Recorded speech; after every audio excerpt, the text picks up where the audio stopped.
Здравствуйте. На телеканале «Новый век» программа «Вызов 112», в студии Алия Хайрудинова. И сегодня мы расскажем о стрельбе возле ЗАГСа в Казани. Он пришел и начал бить меня в лицо. Мужчина расстрелял своего нетрезвого коллегу из пневматического пистолета. Вонзила нож в ногу своего собутыльника.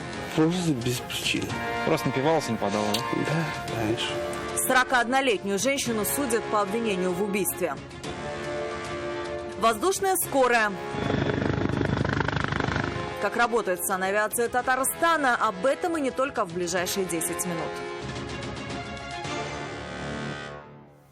В Казани задержали мужчину, который расстрелял своего коллегу из травматического пистолета. Все произошло возле ЗАГСа на улице Болотникова. Стрелявший не стал скрываться и дождался полицейских вместе с потерпевшим. Позже объяснил, достал оружие, чтобы защитить себя. Ведь нетрезвый знакомый на него напал первым. Кто виноват и что делать? Нафиса Минязова поговорила с обоими участниками конфликта.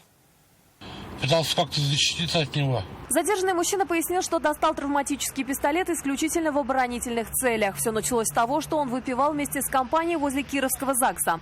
В разгар веселья к нему подошел его сильно нетрезвый коллега, а мужчина, по рассказам задержанного, вел себя очень агрессивно. Я сел, отдыхал, при нас сидела пара и еще один парень. Он пришел и начал бить меня в лицо. И в социальном эффекте я выстрелил в нее 4 раза в руку. Причиной драки между коллегами, по рассказам мужчины, стал конфликт на работе. Мы с ним поругались на работе. Стрелял ему в руку, пытался не задеть никакие органы. После стрельбы мужчина вызвал потерпевшему медиков и стал дожидаться полицейских. Стражам порядка он объяснил, что имеет лицензию на травматический пистолет. Второй участник конфликта вел себя агрессивно. При виде нашей съемочной группы нервничал и стал хамить. Я говорю, камеру, что непонятного. Первыми на место прибыли бойцы Росгвардии, а затем полицейские следователи. На месте преступления они обнаружили гильзы и огородили территорию. Всего мужчина успел нанести своему коллеге 4 ранения. 3 в руку, 1 в живот. Он вместе с потерпевшим дожидался правоохранителей. Сейчас его должны доставить в отдел полиции. Вероятнее всего, по данному факту будет возбуждено уголовное дело. И уже суд будет решать, какое наказание он понесет. Пострадавший мужчина писать заявление на своего коллегу отказался. Оружие же забрали на экспертизу. Нафиса Минязова, Константин Бушуев, Вызов 112. Так любил, что расстрелял из пневматического пистолета. Уголовное дело возбудили на жителя Казани. По данным следствия, 47-летний мужчина поругался со своей сожительницей во время застолья и выстрелил в нее несколько раз. 42-летняя женщина выжила, ее госпитализировали с ранениями головы, шеи и живота.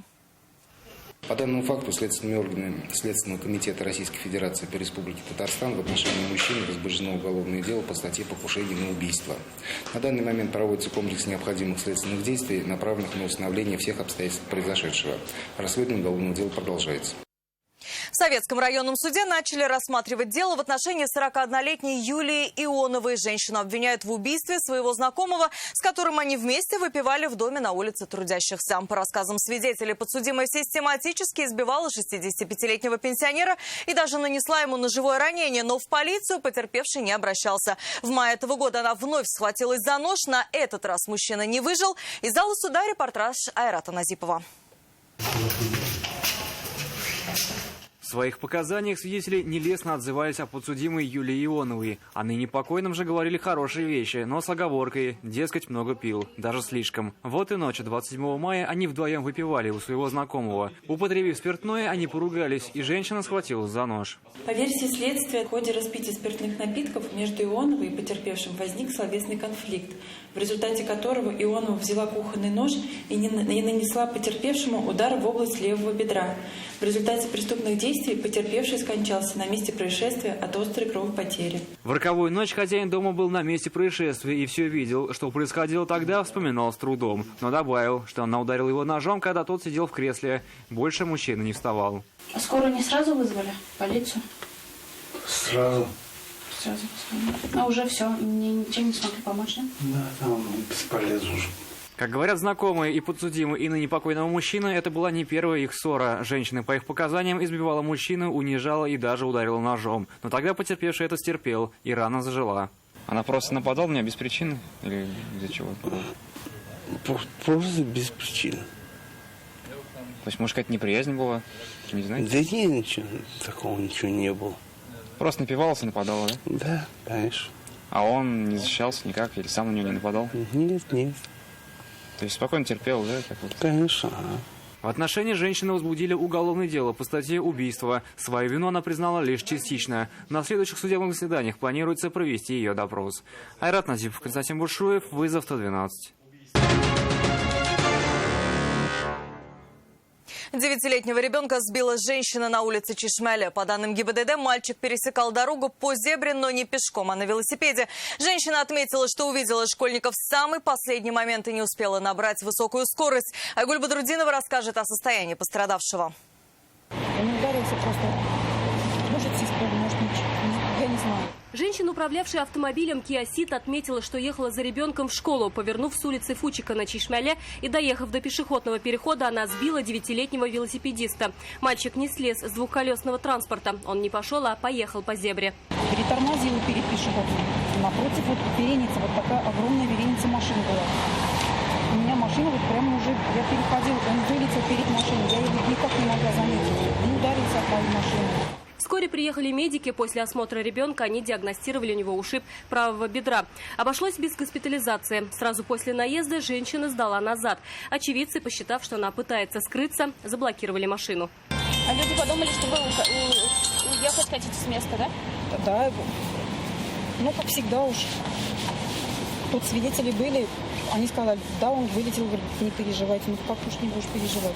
У меня тоже самый ребенок. Женщина признала вину в наезде. Впрочем, по правилам дорожного движения ответственность в таких случаях лежит и на самих велосипедистах. Прежде чем выйти на зебру, они обязаны слезть со своего транспорта и идти пешком. Айгуль Бадрудинова, Айрат Назипов, Константин Бушуев, Вызов 112. С вертолета на операционный стол. 125 пациентов с тяжелыми травмами доставили в РКБ воздушным путем с марта этого года. А на днях впервые в истории санитарной авиации Татарстана в Казань привезли пациентку из дальнего региона. Как работает летающая скорая помощь и где откроют ее дополнительный филиал в республике? Ответы на эти вопросы в материале Нафисы Минязовой. Санитарная авиация РКБ, фельдшер Ахмед, слушаю вас. Врачи Центра медицинских катастроф консультируют медиков дистанционно, по телефону или видео. В экстренных случаях выезжают или вылетают в самые дальние районы республики. Когда пострадавшему не могут оказать помощь на месте, в полной мере в дело вступают именно они. Важна каждая минута. Одной из тех, кому понадобилась помощь с воздуха, стала жительница Кирова, попавшая в аварию в Арске.